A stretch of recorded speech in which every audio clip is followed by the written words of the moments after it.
मित्रों नमस्कार। भारत माता की जय, वंदे मातरम, जय श्री राम। मित्रों मैं दिलीप पांडे, स्वागत है आपका मेरे YouTube चैनल में। मित्रों सबसे पहले तो मेरा आपसे निवेदन है कि आप ज़रूर हमारे इस वीडियो को लाइक कीजिए, वीडियो को शेयर कीजिए, चैनल को सब्सक्राइब कीजिए। और आपसे एक निवेदन ये भी है कि आप वीडियो को पूरा देखिए, क्योंकि जब आप वीडियो को पूरा देखेंगे तो इसकी जो रीच है वो बढ़ेगी, हमारी आवाज़ दूर दूर तक जाएगी और जो इस देश के दुश्मन है, देशद्रोही हैं, उनका हौसला टूटेगा, वो पस्त हो जाएंगे। तो आइए शुरू करते हैं आज अपना ये खास एपिसोड, अपना ये स्पेशल वीडियो जो हमारे प्रधानमंत्री नरेंद्र मोदी को समर्पित है।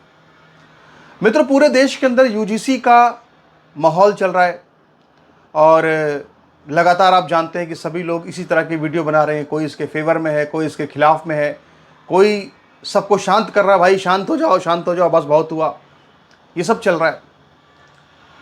मैंने कल एक वीडियो बनाया था, वो वीडियो था अफगानिस्तान और पाकिस्तान की बीच चल रही एक तनाव की स्थिति पर, और उस वीडियो में विषय कुछ और था, लेकिन हमारे जितने भी मित्र थे वो सभी मित्र जो है वो लगातार टिप्पणी यूजीसी को लेकर कर रहे थे। हालत ये है कि मैं वीडियो बना रहा हूं पाकिस्तान के ऊपर और टिप्पणी हो रही है यूजीसी के ऊपर। यहां तक कि वो सभी यूट्यूबर्स जिन्होंने कि जो राष्ट्रवादी होने का ठप्पा लिए तो घूमते रहे, लेकिन उन्होंने यूजीसी पर कोई वीडियो नहीं बनाया, तो उन लोगों से आज भी ये सवाल लोग पूछ रहे हैं। 100-100 रुपये दे करके सवाल पूछते हैं, गाली देते हैं, कहते हैं कि यार तुमने वीडियो क्यों नहीं बनाया यूजीसी के ऊपर।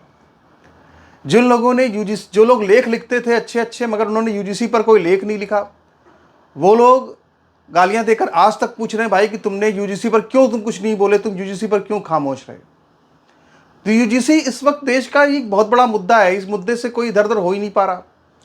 जो बड़े बड़े डिफेंस चैनल थे वो लोग अलग रोना रो रहे हैं। वो कह रहे हैं कि हमारी व्यूवरशिप इतनी कम हो गई है कि लोग यूजीसी देख रहे हैं, हमारी डिफेंस कोई देख ही नहीं रहा। तो आप समझ सकते हैं कि यूजीसी जनभावनाओं से जुड़ा हुआ एक कितना बड़ा मुद्दा है कि किसी के पास भी इससे बचने का कोई रास्ता नहीं है। तो आज हम जरा थोड़ा यूजीसी पर फिर से एक बार बात करेंगे, लेकिन उसके पहले हम जरा प्रधानमंत्री मोदी का जिक्र करेंगे। मित्रों हमारे प्रधानमंत्री नरेंद्र मोदी किस तरह के नेता हैं। मेरी बहुत कम लोगों से बातचीत होती है फ़ोन पर, क्योंकि अधिकांश समय कुछ ऐसे तमाम काम रहते हैं, लेकिन फिर भी कुछ मित्र हैं जिनसे कि एक बार बात ज़रूर करते हैं, कोशिश करते हैं बात करें। तो हमारे ऐसे एक मित्र हैं, तो उन मित्र से हमारी चर्चा हो रही थी, तो उन मित्र ने कहा कि प्रधानमंत्री मोदी पता है क्या है। उन्होंने कहा कि प्रधानमंत्री मोदी दरअसल फौजमार मोदी हैं। हमने कहा फौजमार मोदी ये क्या होता है। तो बोले कि जो अपनी फौज को मारे उसे कहते हैं फौजमार मोदी। तो मैंने कहा अच्छा, बात तो सही समझ में आती है।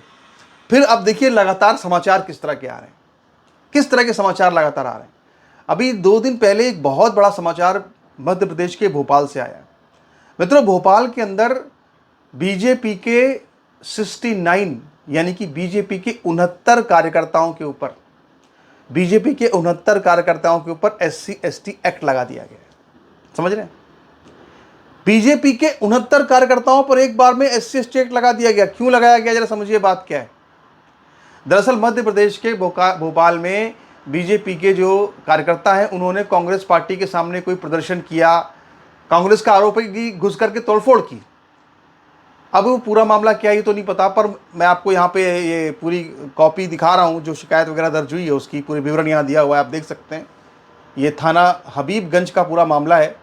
ये जो मामला है पूरा, ये थाना हबीबगंज का मामला है, जो कि मतलब भोपाल का ही पूरा थाना है।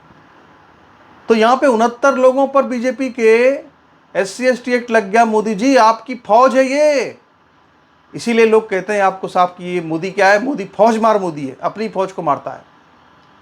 तो अब ये मामला है क्या, इस पर दुरुपयोग कैसे हुआ। देखिए दरअसल क्या था कि ये लोग जो है गए हुए थे प्रदर्शन करने के लिए कांग्रेस पार्टी के कार्यालय में, और वहाँ पर जो कुछ अनुसूचित जाति के लोग थे, उन लोगों ने बीजेपी के सभी कार्यकर्ताओं पर यह आरोप लगा दिया। उनका नाम यहाँ पे दिया हुआ है, लिखा हुआ है कि ये लिखा है कि प्रमोद राजपूत, स्वनिल वानखेड़े, दिव्य ऋषि तिवारी, गौतम चौहान, हनी विश्वकर्मा, अजय साहू, प्रमोद राठौर एवं 50 से 60 आसपास अन्य लोग, इन सब पर जो है SC/ST एक्ट लगा दिया गया। ऐसा खबर जो है हर जगह पे छप रही है।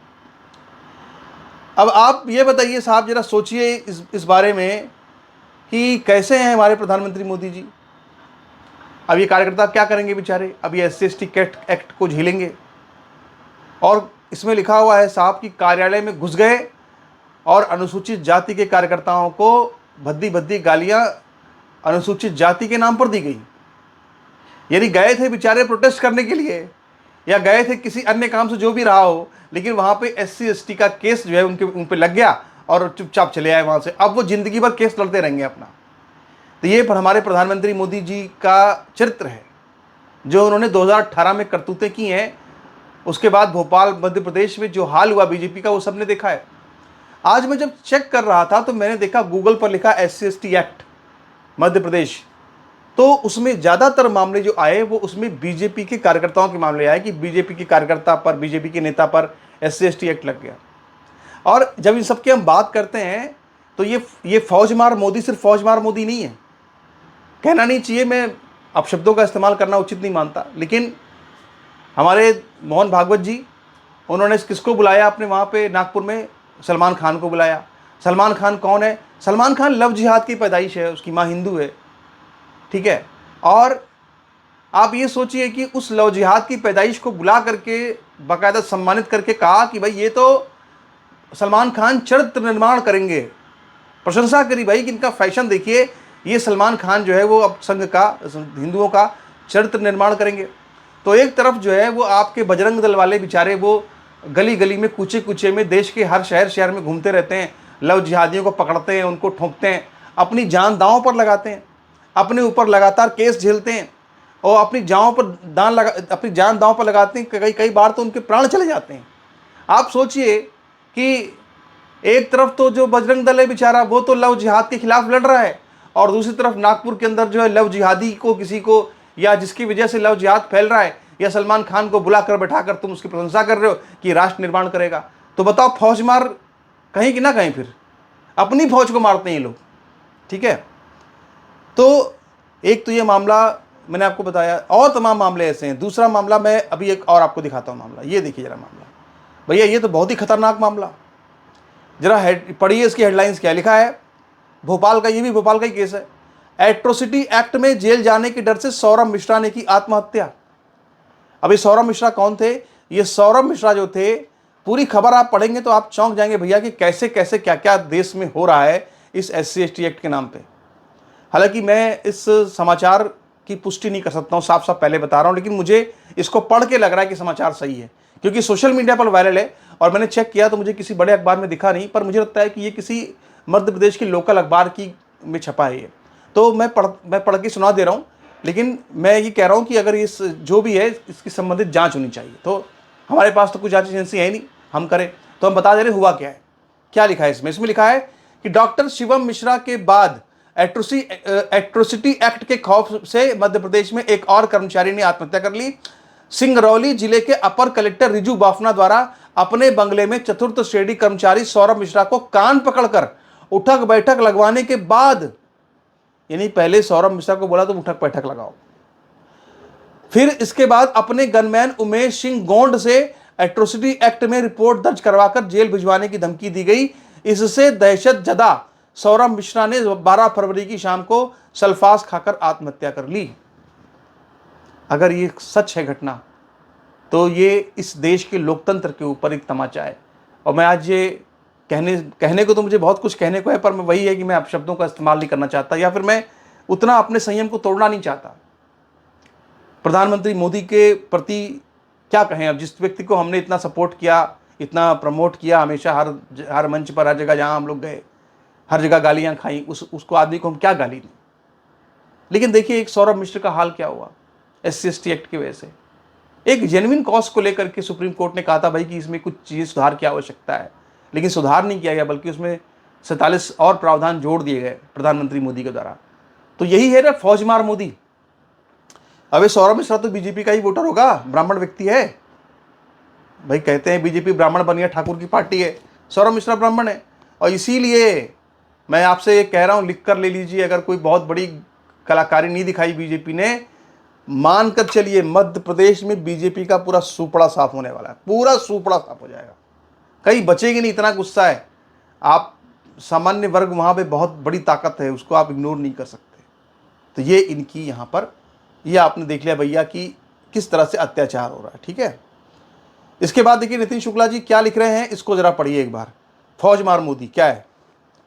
महाराष्ट्र के छत्रपति संभाजी नगर औरंगाबाद में गोरक्षकों गणेश शेलके और उनके साथियों ने गोवंश होने की सूचना पर एक ट्रक को रोका, लेकिन पुलिस को यह इतना नागवार गुजरा कि पुलिस ने गोरक्षकों की जमकर धुनाई कर दी। आरोप है कि पुलिस ने अपने सर्विस रिवाल्वर पर गोरक्षक गणेश शेकले के फिंगरप्रिंट लेने की कोशिश की, ताकि यह दिखाया जा सके कि उसने पुलिस की पिस्तौल छीनने की कोशिश की है और उसका एनकाउंटर किया जा सके। उनके भाई जो कि पुलिसकर्मी हैं के बीच बचाव के कारण गोरक्षक की जान बची, लेकिन उन्हें भी तत्काल सस्पेंड कर दिया गया। सवाल यह है कि आखिर पुलिस को इतना गुस्सा क्यों आया, क्या यह गोरक्षी धंधे के बीच में आ रहे थे। कुछ स्थानीय लोगों का कहना है कि ऐसा आदेश ऊपर से आया होगा। मैं ये सब तो खैर नहीं मानता उतना, लेकिन मैं कह रहा हूं जो भी है, मगर ये भी एक उदाहरण है कि साहब फौज मार मोदी, मतलब बीजेपी के अंदर जो है पुलिस वालों पर कोई नियंत्रण नहीं है भाई, कि तेरी फौज है यार, ये अपनी फौज से क्यों मरवा रहा है भाई, कोई निर्देश नहीं है, अपनी फौज को क्यों मरवा रहा है। अरे अपनी तेरी फौज गोवंश के लिए काम कर रही है, गौरक्षा के लिए काम कर रही है, तुम्हारी तो लोग हैं, क्यों मरवा रहे हो, क्यों उनको परेशान कर रहे हो। लेकिन नहीं, वो हमारे मित्र ने जो कहा, मैं शुरू में कहा फौज मार मोदी, ये फौज मार मोदी नाम ऐसे नहीं लोग कह रहे हैं। अब यहाँ पर देखिए एक और घटना मैं आपको बताना चाहता हूँ। यहाँ पर ये हेडलाइंस है ऑप इंडिया अखबार, और ये ऑप इंडिया अखबार तो भैया गजब की राजनीति कर रहा है। ये बीजेपी के IT सेल का है, ठीक है। इसका पूरा चरित्र आज हम आपको यहाँ पर बताने वाले हैं कि कैसे ये जो ऑप इंडिया है ये भी लगा हुआ है, ये भी IT सेल का ही एक पार्ट है, और ये भी लगा हुआ है कि योगी आदित्यनाथ को बुरी तरीके से उत्तर प्रदेश में कमजोर कर दिया जाए। ये समाचार मैं आपको जब पूरा बता दूंगा ना, तो मैं आपको बताऊंगा कि आखिर ये किस तरह से ये काम कर रहा है। देखिए यहां पे लिखा हुआ है, ऑप इंडिया क्या लिखता है हेडलाइंस, बेटी दे दो वरना SC/ST एक्ट में सड़ा दूंगा। यूपी के बस्ती में कानूनी कवच बना हथियार, छेड़खानी का विरोध करने पर भाई का फोड़ा सिर, आरोपितों ने ही दर्ज कराई क्रॉस FIR। यानी SC/ST वालों ने किसी लड़की से छेड़खानी करने की कोशिश की, लड़की के भाई ने विरोध किया तो लड़की के भाई का सर फोड़ दिया, और SC/ST एक्ट वगैरह लगाने की धमकी देते रहे और क्रॉस FIR करा दी। ये है भैया SC/ST एक्ट का दुरुपयोग, इस तरह से हो रहा है।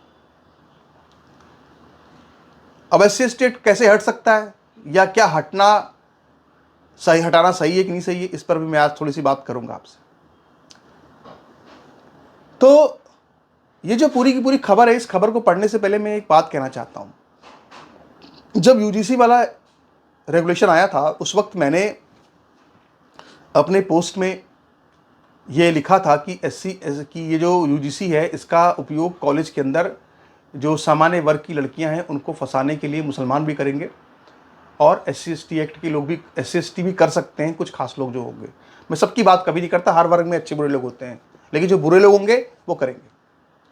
जब मैंने ये बात कही तो उस वक्त पहली बार मैंने ये बात जब कही तो बहुत सारे लोगों ने मुझे कहा कि सहमत हुए बहुत से लोग, पर एक आध लोगों ने कहा जो मोदी भक्ति की डूबे हुए थे, मोदी भक्ति में, उन्होंने कहा कि ये काल्पनिक बातें हैं।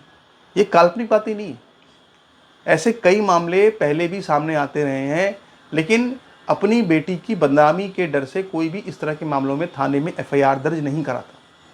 मैं कल एक पूजा के कार्यक्रम में गया हुआ था अपने किसी रिलेटिव के यहाँ पे, वहाँ पे बहुत से लोग आए हुए थे। उनमें से एक लड़का आया हुआ था दिल्ली विश्वविद्यालय का। उसने खुद बताया, मुझे बताया कि भैया आपने बड़े अच्छे से उठाया UGC का मुद्दा, हम लोग आपके वीडियो देखते थे, हम आपको कुछ बताना चाहते हैं। हमने कहा क्या बताना चाहते हैं आप। उन्होंने ये बताया कि दिल्ली यूनिवर्सिटी के अंदर एक SC/ST लड़के ने एक सामान्य वर्ग की लड़की को प्रेम का प्रस्ताव रखा, उसने मना कर दिया तो उसके ऊपर SC/ST एक्ट लगाने की धमकी दी। लेकिन वो लड़की जो है, उसके परिवार के लोग जो है, वो एक डर की वजह से उन्होंने FIR दर्ज नहीं कराई कि आखिर हमारे ऊपर ही ये बात आ जाएगी और बदनामी आखिर हमारी होगी। तो अब तो आप लोग सब कहते हैं काल्पनिक है, काल्पनिक नहीं है, ऐसा कानपुर में भी हो चुका है। तो अब यहाँ पर देखिए ऑप इंडिया ये जो लिख रहा है, इस खबर को जब समझेंगे ना आप तो जानेंगे कि कितना भयावह ये एक्ट है। जरा देखिए यहाँ पर खबर पढ़िए, खबर क्या लिखी हुई है। खबर लिखी है, उत्तर प्रदेश के बस्ती जिले से एक ऐसी रूह कपा देने वाली और सिस्टम को आईना दिखा देने वाली खबर सामने आई है, जहां बाबा साहेब के दिए गए संवैधानिक सुरक्षा कवच को सरेआम अपराध का हथियार बना लिया गया। मामला मुंडेरवा थाना क्षेत्र का है, जहां एक परिवार अपनी बेटी की इज्जत और बेटे की जान बचाने के लिए दर दर की ठोकरें खा रहा है। आरोप है कि एक सिरफिरा आशिक पिछले 6 साल से एक छात्रा को परेशान कर रहा है और जब परिवार ने विरोध किया तो उसे सरेआम धमकी दी गई कि या तो अपनी बेटी मुझे दे दो या पूरा खानदान SC/ST एक्ट के फर्जी मुकदमे में जेल के अंदर सड़ेगा। इस मामले में उन्हें उस वक्त हिंसक मोड़ ले लिया जब 18 फरवरी को हमलावरों की एक भीड़ ने छात्रा के भाई पर जानलेवा हमला कर उसका सिर फोड़ दिया। ताज्जुब की बात यह है कि हमला करने वाले आरोपी अब खुद को पीड़ित बताकर क्रॉस FIR दर्ज करा चुके हैं। तो SC/ST के नाम पर यह सब हो रहा है देश के अंदर। आगे लिखा है 6 साल का टॉर्चर और SC/ST एक्ट का खौफ, FIR की कॉपी। घटना की FIR की कॉपी ऑफ इंडिया के पास मौजूद है, जो इस पूरी कहानी की भयावहता को बयां करती है। पीड़िता के पिता द्वारा दर्ज कराई गई शिकायत FIR नंबर 1 के मुताबिक उनकी बेटी महर्षि वशिष्ठ कॉलेज बस्ती में पैरामेडिकल का कोर्स कर रही है। कहाँ कोर्स कर रही है भैया? बस्ती में कोर्स कर रही है। ठीक है, यहां पे लिखा है आरोपी मंगेश पुत्र ओम प्रकाश, जो परसा बोधी का रहने वाला है, पिछले 6 साल से उसे फोन पर और रास्ते में आते जाते प्रताड़ित करता रहता है। शिकायत में पिता ने साफ लिखा है कि जब भी उन्होंने मंगेश को समझाने की कोशिश की तो उसने अपनी जाति का हवाला देते हुए धमकी दी। 18 फरवरी को शाम 5 बजे जब छात्रा का भाई चौराहे पर जा रहा था तब मंगेश अपने 20-25 साथियों को लेकर के अज्ञात गुंडों के साथ पहुंचा। आरोप है कि इन लोगों ने लाठी डंडे और धारदार हथियारों से उस पर हमला कर दिया। युवक का सिर बुरी तरह फट गया और लहूलुहान होकर किसी तरह से घर भागा। ठीक है, अब क्या? फिर क्रॉस का खेल, हमलावरी बने फरियादी। हैरानी तब हुई जब अगले ही दिन 19 फरवरी को दूसरे पक्ष यानी कि लव कुमार पुत्र राम नरेश की ओर से भी एक FIR दर्ज की गई। इस दूसरी शिकायत में कहानी को पूरी तरह पलट दिया गया। आरोप लगाया गया कि अनिल दुबे के बेटों अंशु और विकास दुबे उनके साथ गाली गलौज की और जात सूचक शब्दों का इस्तेमाल करते हुए मारपीट की। हकीकत और साजिश के बीच ये जंग अब बस्ती पुलिस के पास है। एक तरफ वह परिवार है जिसकी बेटी 6 साल से छेड़खानी झेल रही है और जिसका बेटा अस्पताल के बिस्तर पर है, और दूसरी तरफ वह पक्ष है जिस पर छेड़खानी और जानलेवा हमला करने का आरोप है, लेकिन वह जाति सूचक गाली की ढाल लेकर खड़ा है। ये खबर ऑफ इंडिया ने छापी, समझ रहे? तो ये कोई कल्पना नहीं है भैया, जो लोग कह रहे हैं कल्पना है, ये है वो। अभी तो UGC आया ही नहीं है। UGC जब आएगा तब देखिए क्या होता है। अच्छा, अभी JNU में क्या हुआ? फिर वही फौज मार मोदी। JNU के अंदर अभी 24 घंटे पहले की घटना है कि जवाहरलाल नेहरू विश्वविद्यालय के अंदर एक प्रोटेस्ट चल रहा था वामपंथी छात्रों का, क्योंकि वहाँ पे JNU के छात्र संघ को पूरा हटा दिया गया।